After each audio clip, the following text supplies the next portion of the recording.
Bienvenue à l'émission Vers plus de conscience de l'espace optimiste. Je suis aujourd'hui en présence d'Émilie Desmond, qui pratique un métier que je considère vraiment fascinant. Elle communique avec les animaux. Allô, Émilie, je suis vraiment contente de Bonjour, bonjour Mireille. Vraiment.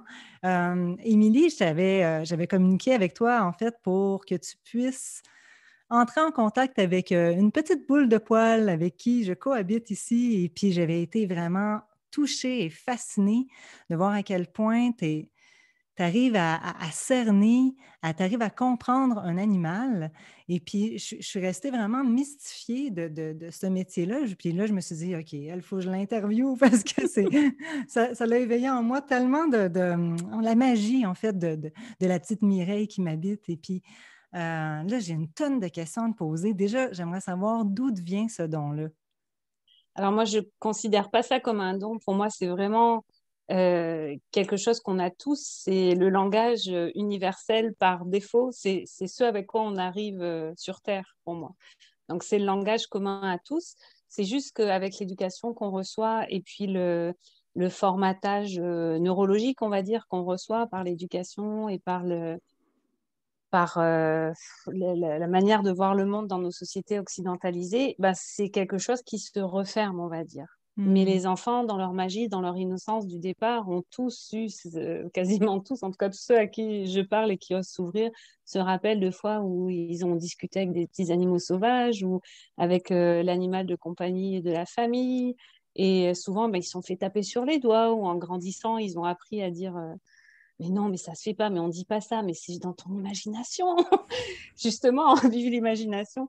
Et du coup, je tiens juste à spécifier que pour moi, c'est pas un don. Par contre, j'ai la chance que ce soit une fenêtre sur le monde qui était ouverte en arrivant et qui ne s'est jamais refermée parce que j'ai eu la chance d'avoir un papa qui avait beaucoup de créativité, qui me racontait des histoires dignes des plus grands classiques de Disney, etc. Et qui avait tout son monde imaginaire, donc qui m'a nourrie avec ça. Et j'ai eu la chance de recevoir des compagnons animaux très tôt, donc j'avais pas forcément cette conscience que je le faisais, mais avec le recul, je m'en suis rendu compte et j'ai grandi avec un petit poney dès l'âge de 5 ans. Hmm. Pour ma naissance, j'ai reçu un berger allemand qui m'a accompagné. Bon, niveau communication, c'était loupé un peu avec lui, mais mon poney m'a vraiment ouvert à toute cette dimension-là. Pour moi, c'était comme un frère de cœur, cet animal-là. Et il m'a vraiment guidée sur ce chemin. Ça se faisait tout seul, quoi. On se comprenait à mi-mot. Euh, je me souviens d'anecdotes où c'était un animal qui avait été maltraité avant qu'on l'adopte. Hmm. Et nous, on a peut-être eu par ignorance certaines négligences envers lui à l'époque, mais je me souviens le jour où la personne qui l'avait avant et qui le maltraitait était venue à la maison. Et ce matin-là, le poney m'avait regardé, il dit on part pour la journée. Il est hors de question que je reste même en présence de cette personne-là. Et ce poney était fourbu, fatigué, il n'en pouvait plus. Mais ce jour-là, il a avancé toute la journée. Il est parti, on est parti dans les collines et on est revenu 5 minutes après que la personne soit partie, soit Wow. repartie de la maison. Et, mais ça s'est fait tout seul, c'était comme une évidence. Et puis souvent, j'adorais aussi m'arrêter. Je demandais à ma mère de s'arrêter en voiture au bord des prés. J'ai habité en campagne en France. Et dès que je voyais des chevaux dans un enclos, je disais, maman, arrête-toi. Je rentrais en douce dans l'enclos, je sais que ça se fait plus. Hein, ça doit... Ne le faites pas, c'est dangereux. Mais à l'époque, j'étais vraiment peut-être inconsciente. Et je m'asseyais souvent au milieu du pied près où j'allais caresser les chevaux. Et souvent, quand il y avait un troupeau, les chevaux venaient à moi. Puis à tour de rôle, je me souviens, certains venaient me montrer. Moi, je pensais qu'ils me montraient là où ils avaient mal. Finalement, je réalisais qu'ils ne faisaient pas que me montrer. Donc, souvent, je posais les mains, je massais, je faisais ce que j'avais à faire. Et puis, le suivant arrivait, il passait à tour de rôle comme ça. Donc, ils m'ont appris à masser aussi les animaux, les chevaux surtout. Mais, et tout ça, si tu veux, pour moi, c'était tellement évident. J'ai réappris il y a 2 ans par une cousine que ma grand-mère s'inquiétait pour moi parce elle me voyait petite parler dans la rue aux animaux, enfin dans les petits chemins de village, parler aux animaux sauvages. Et elle disait, mais qu'est-ce qu'on va faire d'elle? Moi, et ben voilà, mamie, mémé, tu es là-haut, rest in peace comme on dit, mais voilà ce qu'on fait d'une enfant qui communique à haute voix avec les animaux dans la rue. Et, euh, et tout ça, en fait, je l'avais occulté. Pour moi, c'était une telle évidence, c'était tellement naturel que je ne le voyais pas. Et je pensais que tout le monde faisait ça aussi. Enfin, pour moi, tout le monde avait ça, quoi. Et c'est il y a en 2000, waouh, en 2012, j'étais maman d'une petite fille d'à peine 2 ans. Et c'est une petite fille qui est autiste, qui a été longtemps non-verbale et qu'on a vu parler pour la première fois. Donc, on avait été invité dans un ranch en Gaspésie. Et ce matin-là, je me souviens, on était au petit-déj et je vois ma fille avoir une discussion avec un chaton dans la maison. Dans son langage à elle, c'était pas forcément compréhensible, mais elle était vraiment en train de dialoguer avec l'animal. C'est Hmm. comme s'il lui répondait en silence et puis qu'elle, elle répondait. Et ce jour-là, c'était la première fois que je voyais ma fille dialoguer, alors qu'elle a un trouble de langage. On comptait les syllabes, c'est pour te dire. Et quand j'ai vu à quelle fluidité elle échangeait avec cet animal, ça m'a fait un flashback. Je me suis dit, mais attends, mais petite, moi aussi, je parlais aux animaux.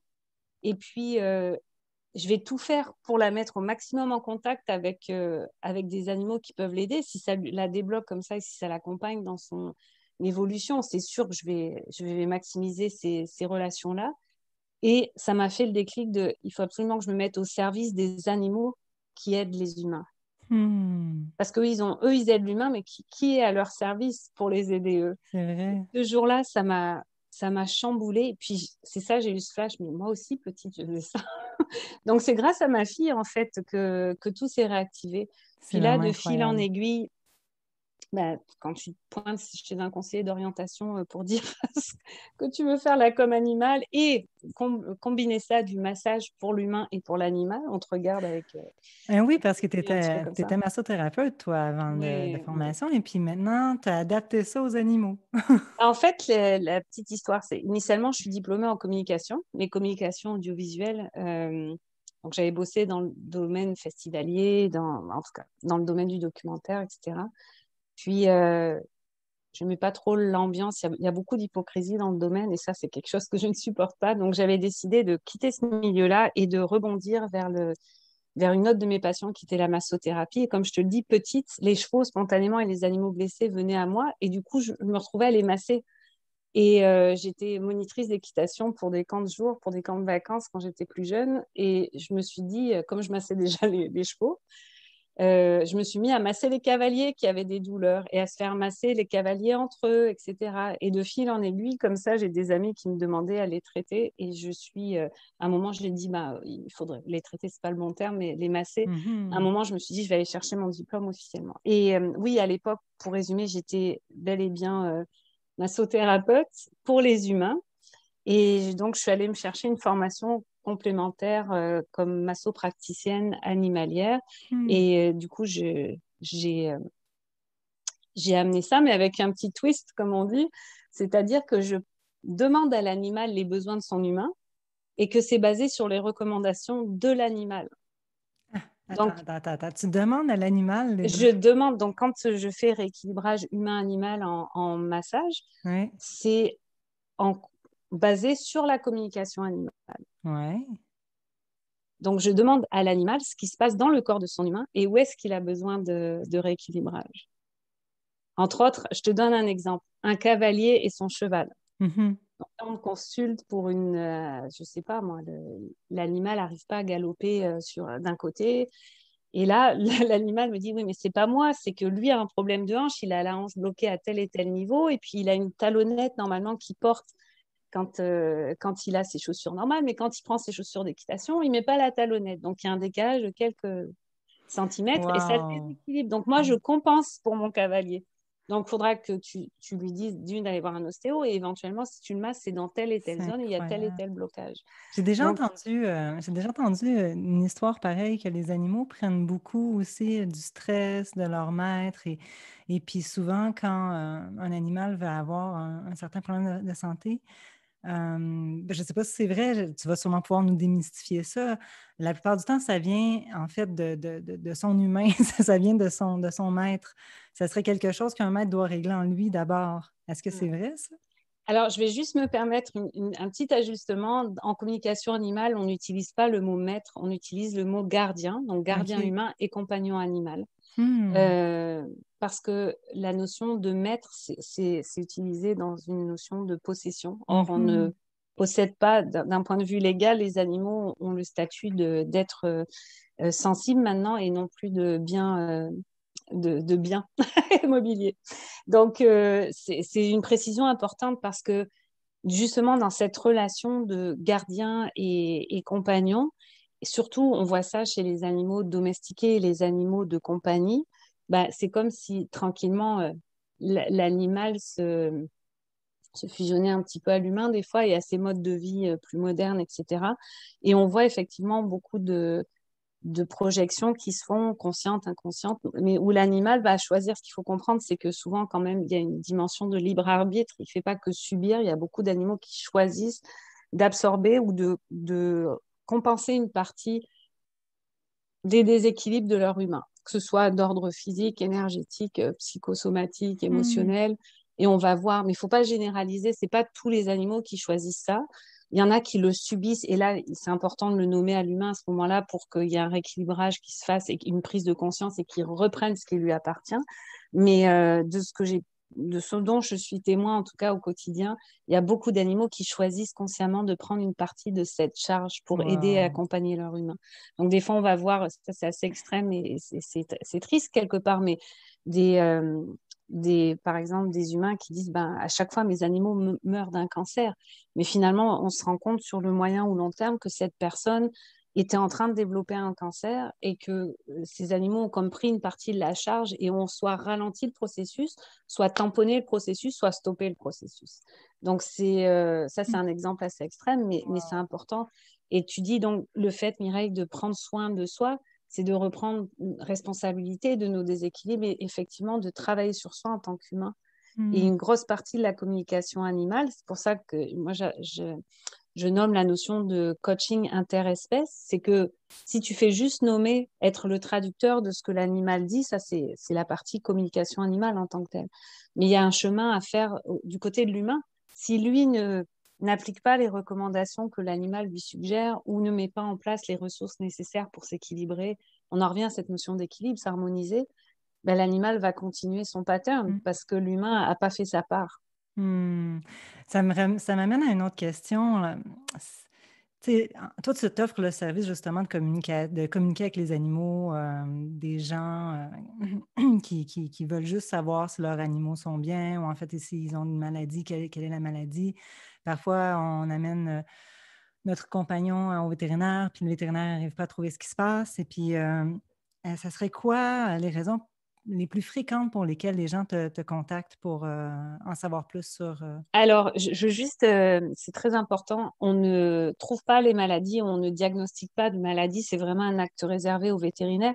Nous, on intervient en complémentarité. Donc, effectivement, et ce qu'on fait, c'est toujours, on part de ce que nomme l'animal, de ce qu'il nous décrit, de ce qu'il nous fait ressentir. Donc, des fois, ça va, c'est pas à nous de nommer quoi que ce soit comme diagnostic. D'abord, j'ai pas ces connaissances-là. Par contre, je vais pouvoir nommer l'animal sans une rétraction au niveau de la gorge quand il avale tel type de nourriture, ou alors il y a un point de tension avec une rétraction qui tire dans telle direction.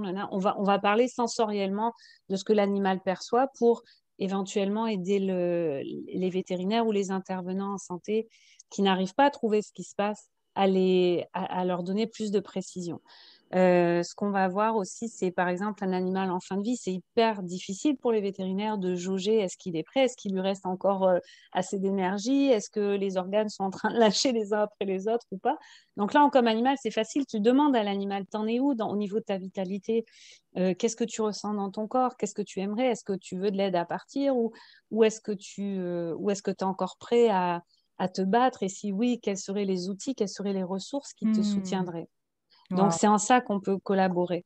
Et il faut comprendre autant il y a des vétérinaires qui s'ouvrent de plus en plus à ça, il y a même des vétérinaires qui sont devenus des communicateurs animaliers, donc qui utilisent la communication, C'est mais, génial. mais c'est quand même, c'est extrêmement délicat comme sujet et c'est dur de s'afficher ou que eux s'assument par rapport à ça. Donc, c'est là qu'on travaille en complémentarité. Hmm. Et pour en revenir aux causes principales de consultation, euh, comme je dis aux gens, généralement, on est en deuxième ligne ou voire plus. Bah, de toute manière, la première ligne, c'est toujours les vétérinaires, les intervenants en santé. Mais souvent, ce qui se passe, c'est qu'on intervient en dernier. C'est-à-dire, les gens ont fait le tour. Moi, j'attire des personnes qui ont fait le tour souvent de toutes les ressources, qui sont un petit peu en désespoir de cause et qui découvrent la com animale. Et après, par contre, on intervient souvent en deuxième ligne, c'est-à-dire une fois que les gens connaissent nos services, ils vont nous faire appel en complémentarité ils vont voir le vet, première recommandation, Mhm. et après on va démystifier le reste ensemble. Euh, donc le réflexe vient plus facilement. Maintenant, pourquoi on me fait appel? Souvent, ça va être des changements de comportement inattendus, un inconfort, des réactions, on va dire, comportementales, émotionnelles chez l'animal qui ne sont pas habituelles, ou alors un changement de contexte. Par exemple, je veux déménager mon cheval d'écurie, ou bien euh, on pense à adopter, donc on aimerait savoir si notre animal est prêt, et si oui, quel type d'animal a envie de rentrer chez nous. Et là, on prépare l'animal qui va être adopté et celui qui va accueillir l'adopté dans la famille s'il y a C'est d'autres animaux, génial. etc. Et Wow. moi, une de mes spécificités aussi, c'est d'intervenir, par exemple, avec des animaux de travail. Donc, quand on appelle animaux de travail, c'est-à-dire des chiens de support émotionnel, des chiens qui interviennent en zoothérapie ou ce qu'on appelle Mhm. en médiation animale, en relation d'aide ou mieux-être facilitée par le cheval.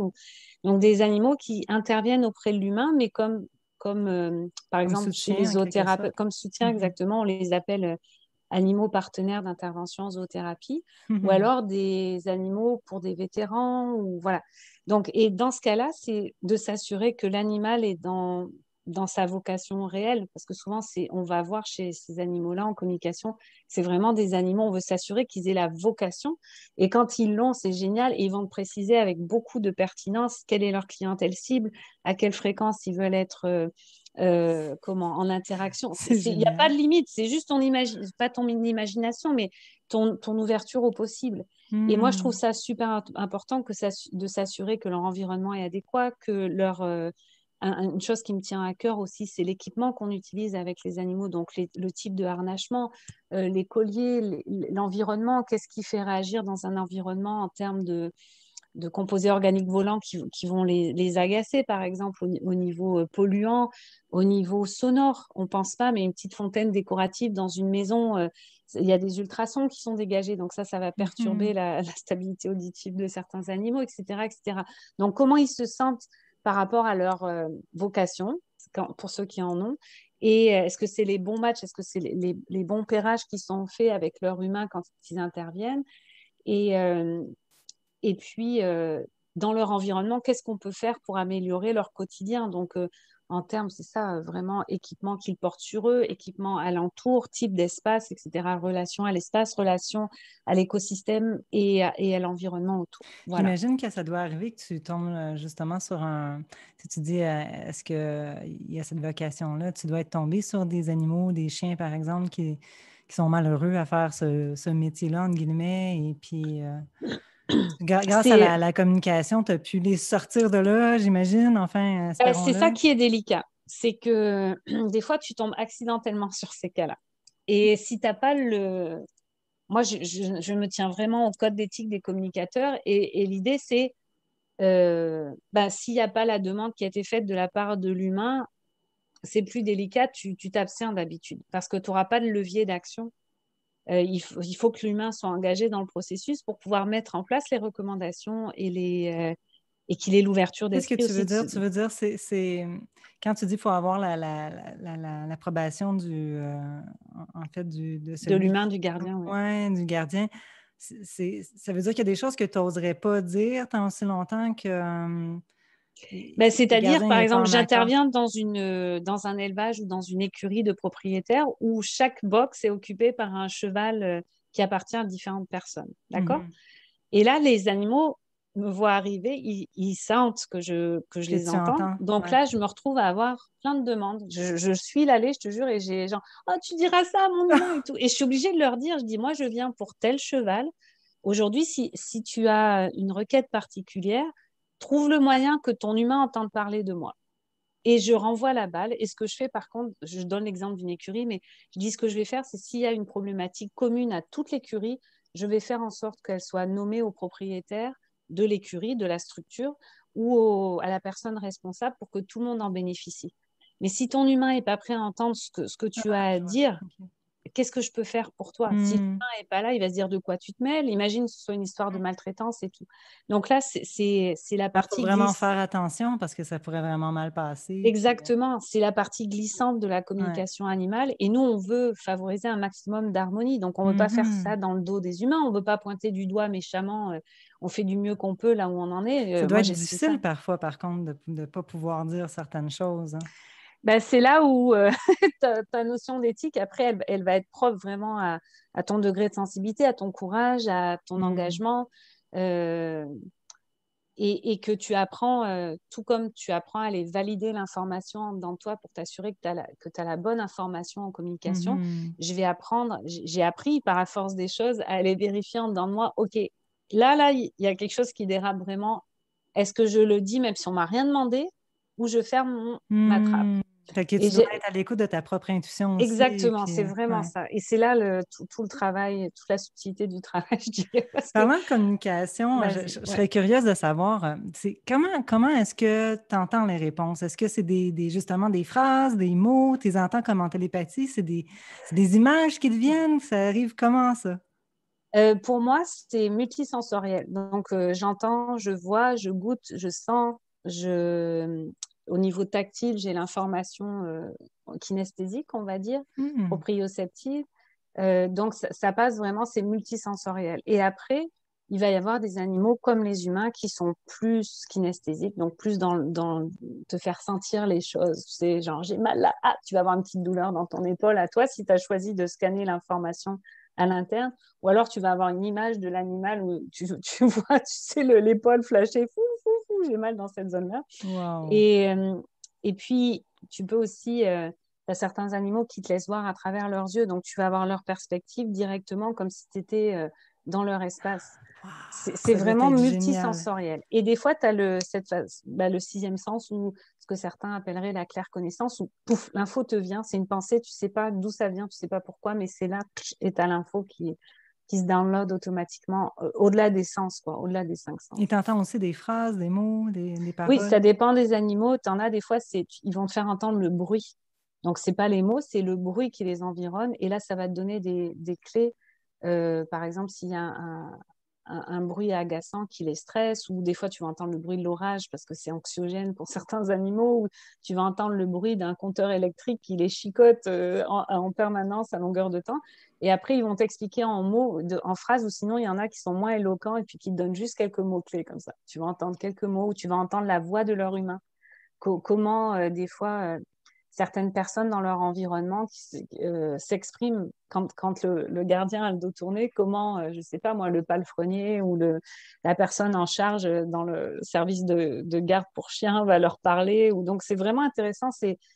Tu vas voir tu vas entendre ce qu'ils disent, ce qu'ils entendent autour d'eux, ce qu'ils pensent, etc., sous forme de mots, des Mon fois. Dieu, OK, mais c'est génial. Et dis-moi, si en écoutant l'entrevue, là, il y a des gens qui sont comme trop mystifiés et puis qui aimeraient expérimenter ça, ça prend quoi pour pouvoir. Tu disais que c'est pas un don, tout le monde a ça en lui.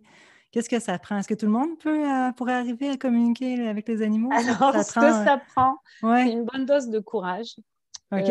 beaucoup de vulnérabilité, parce que pour communiquer avec les animaux, ils n'attendent pas qu'on soit parfait, mais ils veulent qu'on soit intègre et qu'on soit entier. Donc, que tu sois capable de te regarder en face dans la glace en disant, aujourd'hui, il y a ça, ça et ça qui ne va pas chez moi, ça m'appartient, mais j'ai ça qui est plus fragile en moi et ça qui va bien. De se regarder en face dans autant que Hmm. possible dans notre globalité, dans ce qu'on est capable de mettre en lumière, de mettre en conscience.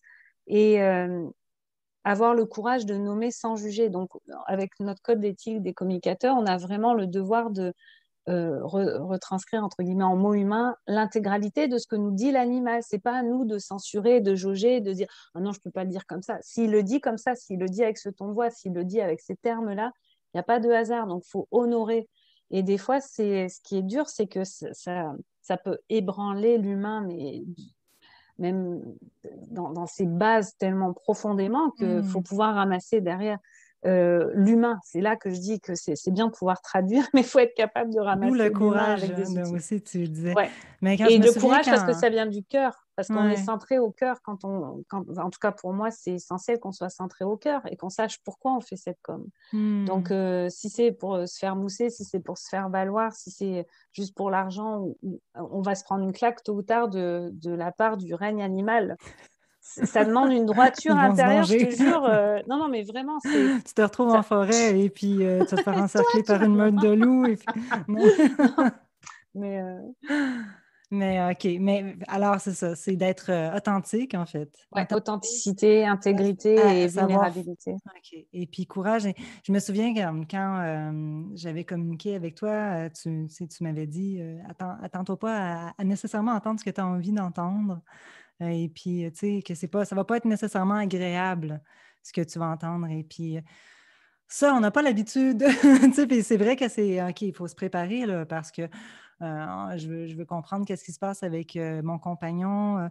Et puis, c'est vrai que comme on n'a pas l'habitude d'être, la plupart du temps, les gens qui ont un animal, qui cohabitent avec un animal, peu importe que ce soit un cheval, un chat, un chien, un oiseau, on interprète la plupart du temps ses besoins. Et puis là, se faire dire, Hi, ça se peut que ce que tu entends, ça ne soit pas du tout ce que tu croyais. Ça peut, oui, ça peut donner une claque. Ouais. Je- Disons que c'est ça, comme je dis, moi, les gens qui me font appel, c'est rare qu'on me fasse juste appel pour savoir si l'animal va bien. Déjà, juste par les tarifs, par la démarche qu'il y a à faire et tout, ça prend des gens motivés en face. Parce que si tu as envie de savoir, il faut que tu sois prêt à agir avec ce qui va t'être donné comme suggestion de la part de l'animal. Il faut vraiment Euh, l'intérêt du mieux-être de l'animal. C'est pas. Moi, je suis au service. Hein. Mon modo professionnel, c'est l'humanité au service de la sagesse Mhm. animale. Donc, je ne vais pas mâcher mes mots pour essayer d'épargner l'humain. Et je veux dire, les animaux à travers moi ne s'amusent pas à mâcher leurs mots. Justement, ils savent que s'ils me font appel, l'humain en face, il va avoir leur juste. Ça va être. Alors, préparez-vous si jamais vous faites appel à Émilie. Hein. On se prépare psychologiquement. Je J'aimerais veux pas savoir. faire peur aux gens, mais Ouais. c'est vraiment une démarche de connaissance de soi. Les animaux mettent les masques à bas. Ils nous lisent avec une telle clarté, une telle fluidité en permanence que essayer de faire semblant avec eux, c'est perdu d'avance. Donc, si vous passez votre temps à faire oui, tout va bien, et puis que en dedans, vous n'allez pas bien, l'animal, vous prenez une comme animal, il va vous mettre à l'heure. Hein. Non, mais c'est vrai, il va faire bon, alors ce masque-là, cette couverture-là, ce voile-là, on enlève, on va parler des vraies choses. Ah, yes. Ben, tu vois juste ça, quelqu'un qui est en recherche d'authenticité, c'est peut-être une voie à suivre. J'aimerais Je vais savoir pas t'interrompre, vas-y, pardon. qu'est-ce que tu penses justement des animaux qui vivent dans des zoos, tu sais, qu'on utilise pour le divertissement. Qu'est-ce que tu penses aussi justement des animaux d'élevage? Est-ce que tu as déjà communiqué avec ces animaux-là? Comment ils se sentent? C'est quoi leur vie? Et tu as déjà reçu... Alors, j'ai eu la chance de communiquer, oui, avec des animaux dans les zoos, avec des animaux d'élevage et tout, mais ce que je tiens à préciser, c'est vraiment important de comprendre que on peut pas faire des généralisations. En tout cas, moi, j'aime pas faire des généralisations. Euh, je me dis que chaque animal est un être à part entière. Donc, je m'adresse à lui comme un être à part entière. S'il se dit porte-parole, souvent, il va se dire porte-parole d'une petite collectivité ou, par exemple, il m'est arrivé de communiquer avec des abeilles. Donc, tu sais, en apiculture, tu as plusieurs ruches, mais là, on va aller cibler une ruche en particulier. Donc là, on s'adresse à un groupe ruche. Ou des animaux d'élevage, par exemple, des productions laitières, mais hyper a priori éthologique et respectueuse de l'animal. Mais même là, il y avait une vache qui était en train de se laisser mourir de désespoir parce que c'était, je pense, la cinquième saison, donc c'était le cinquième veau qu'elle laissait aller. Et ça l'avait tellement brisé au niveau émotionnel qu'elle disait, moi, ça sert plus à rien, je suis plus capable de prendre une autre séparation. Donc, je préfère me laisser mourir que de revivre ça. Même si je suis bien traitée, en dehors de ça, c'était une treilleuse automatique. Elle y allait quand elle voulait, ça se déclenchait tout seul. Elle avait le système de brossage, de raclage, elle était libre de circuler, elle avait une copine à côté. Mais pour elle, c'était too much. Et, euh, et d'autres qui sont là, qui, dans leur processus d'évolution, on va dire, choisissent de vivre ça et de donner leur corps. Mais c'est vraiment particulier parce que tu en as qui sont là en disant, moi, je vais faire don de mon corps pour que d'autres puissent vivre. Donc ça, il y a vraiment tout. Ça ne veut pas dire qu'ils sont contents quand ils sont maltraités. Hein. Il ne faut pas Mhm. confondre les choses. La maltraitance animale dans le milieu de l'élevage ou de l'élevage intensif, c'est autre chose. Mais si on prend les individus, chaque histoire est unique et chaque parcours, on se rend compte que dans son évolution à lui, ça peut faire sens par moment. Mhm. Quand, pour ce qui est de comment, des animaux dans les zoos, là, encore une fois, chaque individu est unique. Donc, des fois, il y en a qui vont dire, ben, euh, moi, j'ai connu que ça. Donc, je peux pas te parler de la vie sauvage. Tu me proposerais de retourner à la vie sauvage, je serais complètement inadaptée et je ne survivrais pas. Moi, je préfère avoir mon repas à l'heure fixe comme un humain bien. Tu sais, genre, je sais que j'ai ma pension qui tombe tous les mois, tout va bien. Et d'autres qui sont plus en mode, euh, bah, j'aimerais un espace plus grand où on me laisse pas être en interaction avec les animaux que j'aimerais, où on m'a séparé de mon compagnon ou de ma compagne sans m'expliquer, sans prévenir. Euh, T'en as d'autres qui se voient comme animaux ambassadeurs, qui disent, ben, au moins, moi, je sacrifie peut-être une partie de ma liberté, mais en apprenant à m'aimer, en venant me voir, vous, au sein d'un zoo, vous vous initiez à des choses dont vous seriez complètement déconnecté autrement. Vous n'auriez pas, vous ne vous seriez pas engagé dans la protection animale, par exemple, si vous m'aviez pas vu Mhm. petite. Donc, tu vois, c'est vraiment important de se dire que chaque histoire est unique et que tu ne peux pas faire de généralité. Donc, puis l'autre chose, c'est que les animaux, ils apprécient pas qu'on leur envoie notre oh le pauvre, il est enfermé derrière les barreaux, notre pitié. Imagine au nombre de personnes qui passent dans les zoos, si Ben, il on n'y a pas envoie un à être chaque fois humain. la pitié, Ouais. Il n'y a même euh, pas un être humain, je dirais, qui aime vraiment ça. Je veux dire, voilà, il n'y a rien de pire que de se faire dire, ah, mais t'as vu de quoi t'as l'air quand t'as une mauvaise mine, puis que tu t'es levé du mauvais pied, et puis tu sais, tu te sens encore plus malade dans ce voilà. temps-là. Donc de penser à envoyer des bonnes vibes aux animaux qui sont Ouais. enfermés Hmm. aussi. Ouais. Et de s'assurer, et c'est là que moi je trouve que j'appelle ça, j'aime pas le terme compromis, mais trouver des consensus où justement tu maximises leur confort dans la réalité où ils sont bloqués. Parce que de toute manière, en tant que, euh, je veux dire, si on devait relâcher tous les animaux, il y a plus les milieux de vie assez, assez respectés pour qu'on relâche dans l'absolu, là, tous les animaux qui sont dans le zoo, qu'est-ce qu'on en ferait si on avait à les relâcher dans leur Hmm. milieu de vie? Hmm. Il n'y a plus ces milieux protégés, il reste que quelques réserves à droite à gauche, mais les milieux de vie sont tellement dégradés que c'est pas réaliste d'avoir tous ces animaux-là ou libérés non plus. Enfin, Hmm. faites attention à ce que je dis, je suis pas en train d'être pro zoo ou quoi que ce soit. Je veux juste qu'on comprenne que chaque histoire est unique et quand on interroge l'animal, des fois on a des leçons de sagesse, mais phénoménales d'animaux qu'on se dit, oh le pauvre, il est enfermé à longueur de journée dans sa cage. Hmm. OK, mais c'est quand même je sais pas comment dire. C'est une approche, c'est une façon de voir la chose qui est vraiment autre. C'est vrai qu'on a tendance à sous-estimer la sagesse des animaux et puis pourtant, moi, pour avoir eu, ben, j'ai pas eu des tonnes d'animaux, mais surtout des chats, des chiens. Et puis quand j'étais toute jeune, on avait des oiseaux, on a eu des tortues, des lézards, enfin, on a eu plein de choses. Ma sœur adore les animaux et puis grâce à elle, on arrivait toujours à convaincre nos parents d'adopter. Et puis, c'est vrai que, tu sais, on a tendance un petit peu à sous-estimer leur intelligence et puis mais c'est une belle leçon là, que tu nous apportes en nous exprimant que non, en fait, ils ont tout à fait conscience, souvent même de leur mission de vie, de leur incarnation. Et ça m'amène à une question. euh, pour les gens qui ne savent pas entendre les réponses de leurs animaux, euh, tu disais tout à l'heure, il y a par exemple une vache qui s'est faite séparer d'un compagnon sans même qu'on lui explique. Est-ce que tu proposerais aux gens de communiquer avec leurs animaux, alors, désolé, avec leurs compagnons, hein, parce que c'est vrai que les animaux ne nous appartiennent pas, avec leurs compagnons, leurs compagnes de vie? Est-ce que tu proposerais que ce serait une bonne chose de communiquer, même si on ne les entend pas, mais de leur parler comme ça, on parlait à un autre être humain, à un ami, comme par exemple, bon, là, on doit l'amener chez le vétérinaire. Puis on sait que quand on l'amène chez le vétérinaire, c'est la grosse crise. est-ce que ça ne serait pas une bonne idée de le préparer un petit peu à l'avance en lui parlant, en lui disant, écoute, je suis là, on va voir le docteur aujourd'hui, puis ça va bien se passer, je vais être là avec toi. Tu sais, juste, même si on n'entend pas, ça serait un conseil que tu C'est super important et puis vous pouvez le faire. Les gens, souvent, j'encourage mes clients, je leur dis, mais vous savez, vous n'avez pas besoin d'attendre quand vous êtes avec lui, nommez-lui. Vous pouvez le faire dans votre cœur, vous pouvez le faire à haute voix. Mais ce qui est super important de comprendre, c'est que l'animal va percevoir votre message quand vous êtes en intégrité. C'est-à-dire, si vous dites que vous êtes morte de trouille à l'idée de l'emmener chez le vet et que vous lui dites, non, non, mais ça va bien se passer, lui, il sent vos hormones, il sent pas les hormones, mais il sent Ah ouais, tout ce qui est dégagé par les votre corps, énergies, ben ouais. vos micro-mouvements et tout. Et il fait, elle me ment, elle est morte de trouille et elle me dit, ça va bien se passer.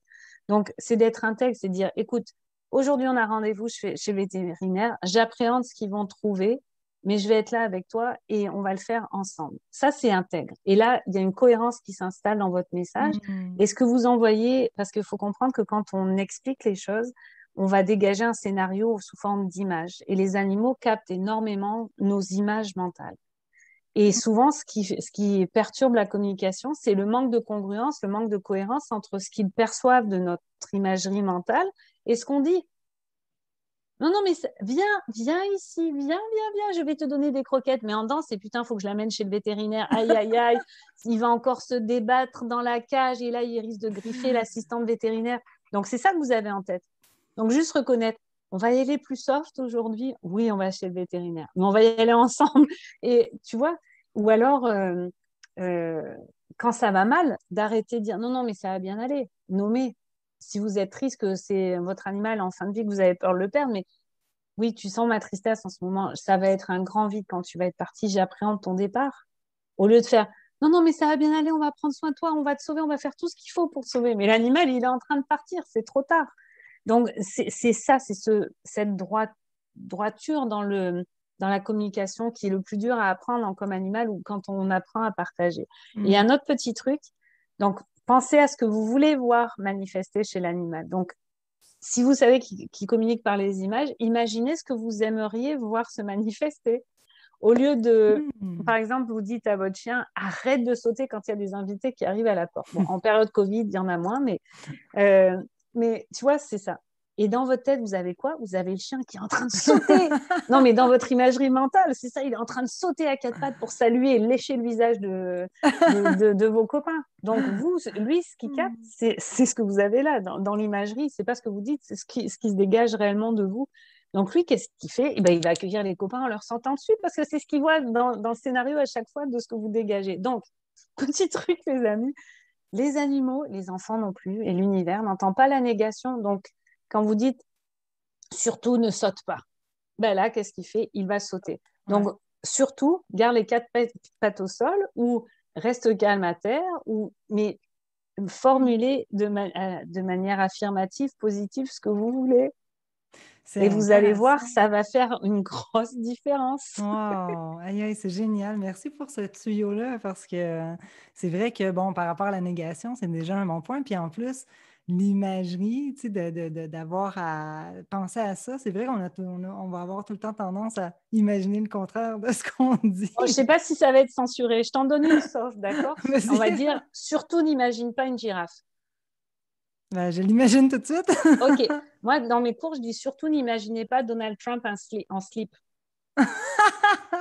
Et là, après, je suis là. Quelle couleur? Est-ce que c'est caleçon ou c'est slip? Tu vois, mais à la blague, c'est surtout ce que tu veux pas imaginer. Bon, maintenant, on a un nouveau président américain avec Biden, mais tu vois, c'est juste pour te dire, dès que ton énergie va là où ton attention se pose. Donc, il faut devenir plus conscient de là où est située notre attention pour pouvoir avoir un dialogue plus clair, plus vrai, plus authentique et être en phase entre ce qu'on dit, ce qu'on pense et ce qu'on ressent. Ben, je dirais même de l'appliquer pour soi-même, hein, avec ou sans animaux même. C'est Ouais. dans la vie de tous les jours, au quotidien. Wow! J'aurais encore une tonne de questions, là. Je vais y aller au moins avec une autre. Moi, j'aimerais savoir, tu dis, ça fait quand même depuis que tu es toute petite que tu communiques avec les animaux. Quand tu sors dehors, là, dans la rue, il y a des écureuils, il y a des canards, il y a des mouettes, des petits Suisses, des chiens dans la rue.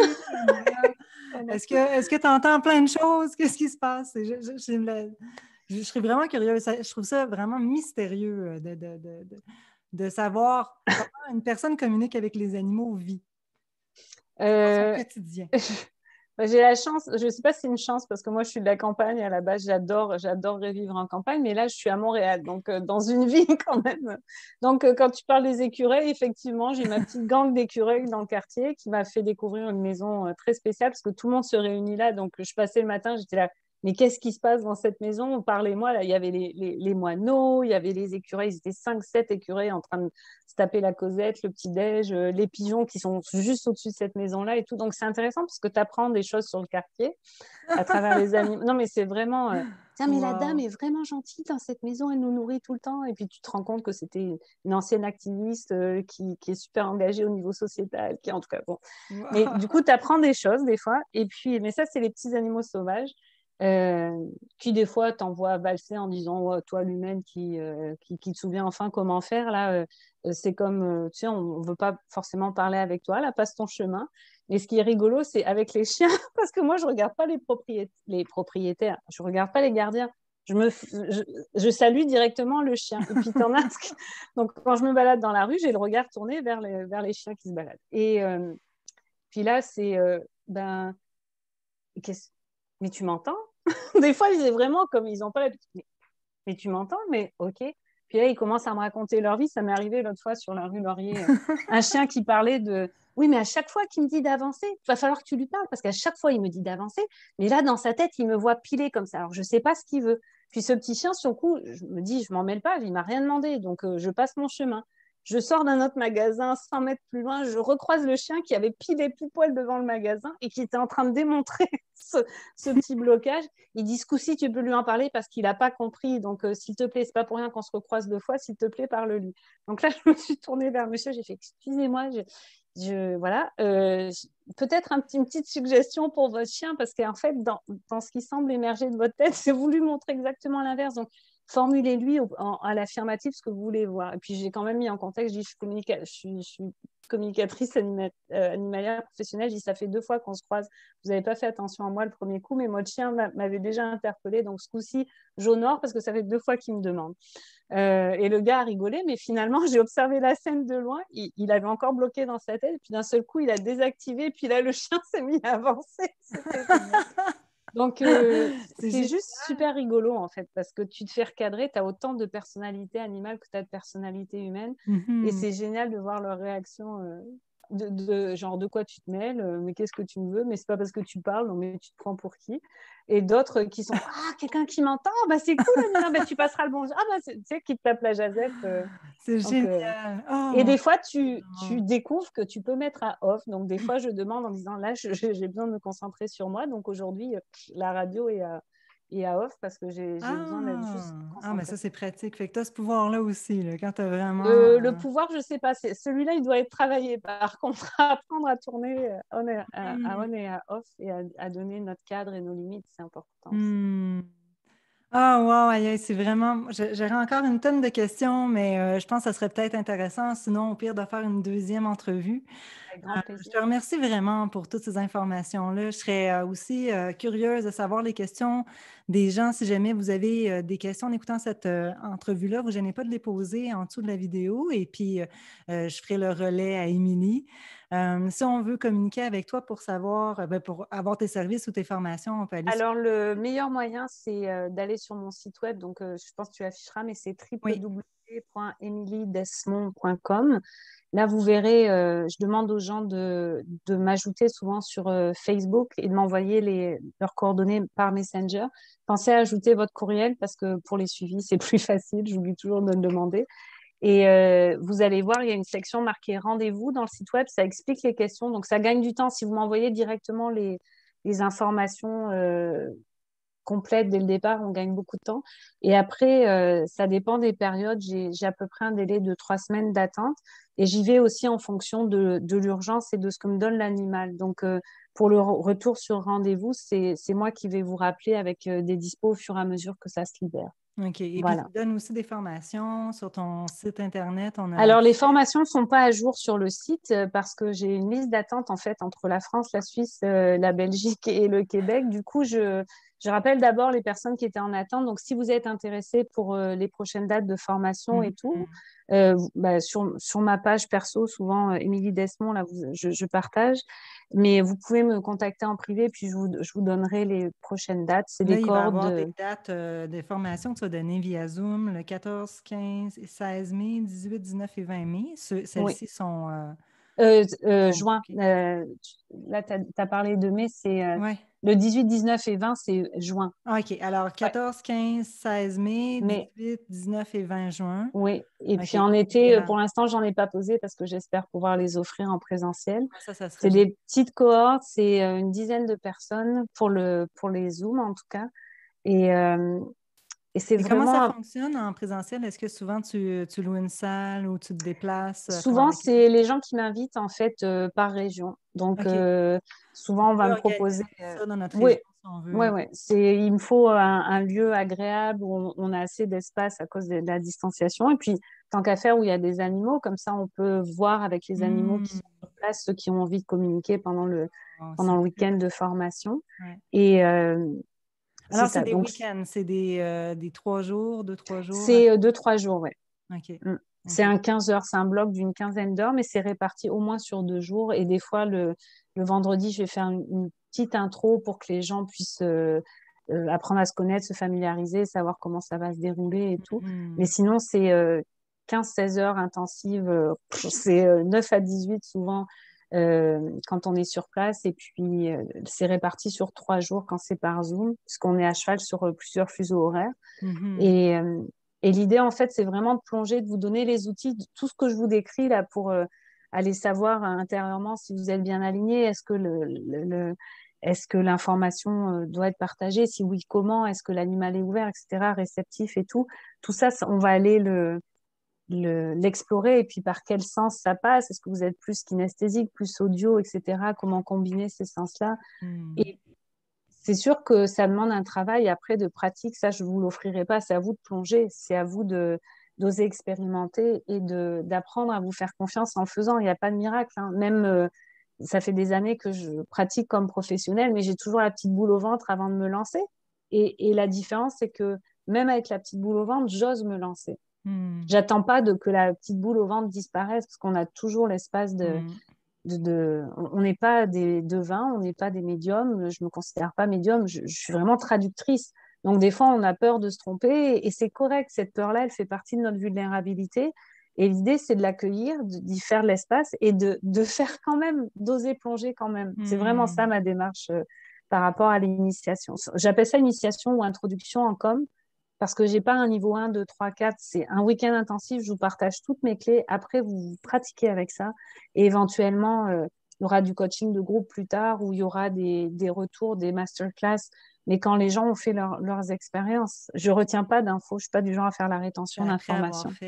Après avoir fait ta formation et puis plusieurs heures de pratique, parce que je pense que c'est nécessaire, si une personne se sent assez à l'aise pour commencer à offrir ses services en tant que communicateur, communicant, qui fait de la, On dit communicateur, ouais, communicatrice ou communicateur, ouais. ça serait vraiment une question personnelle à ce moment-là, parce que toi, tu Moi, n'offres je pas le de vois comme ça. diplôme et puis c'est pas comme Ben si moi, c'était officialisé. de toute manière, il faut comprendre que c'est une très bonne question. C'est un métier qui n'est pas reconnu.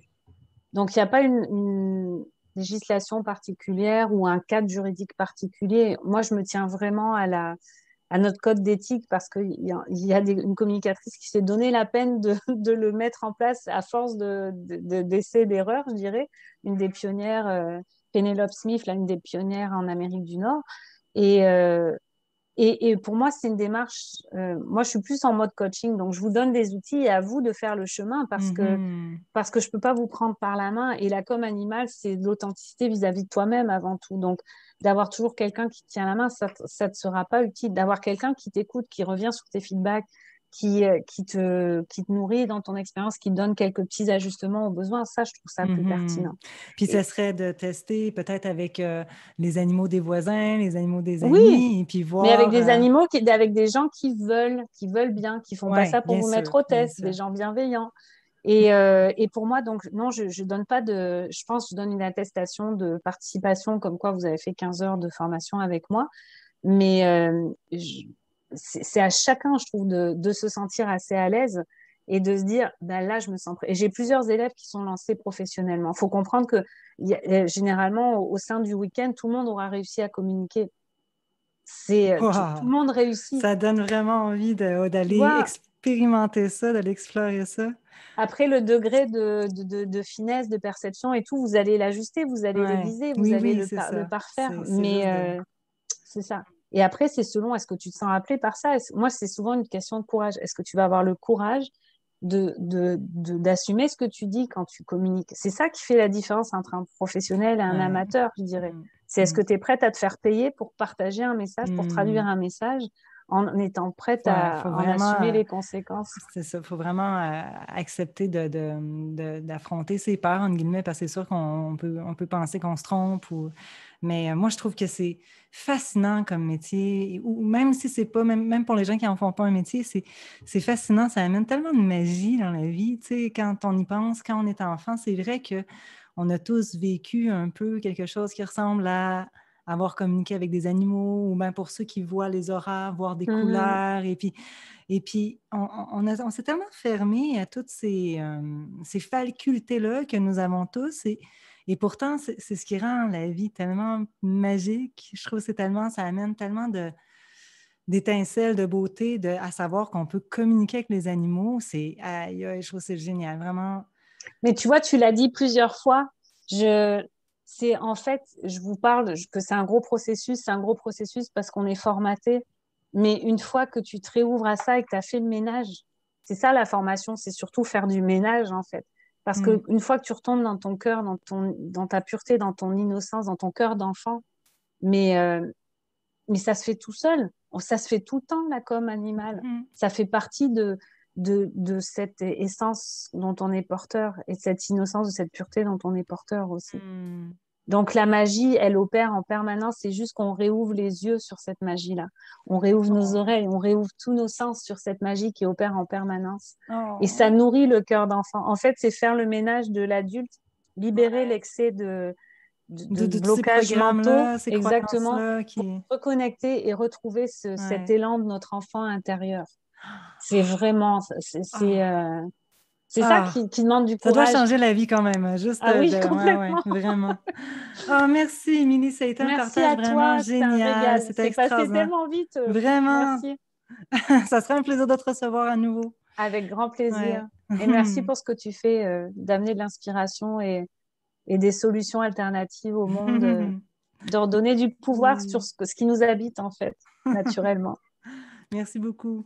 Alors, si Merci. vous avez des informations, des questions en fait pour Émilie, vous ne gênez pas de les poser en dessous de la vidéo. Et puis, si vous avez des questions aussi concernant l'espace optimiste, vous pouvez écrire à info@commercialespaceoptimiste.com. Je vous remercie beaucoup et puis à une prochaine émission. Merci. Au revoir. Au revoir. Merci.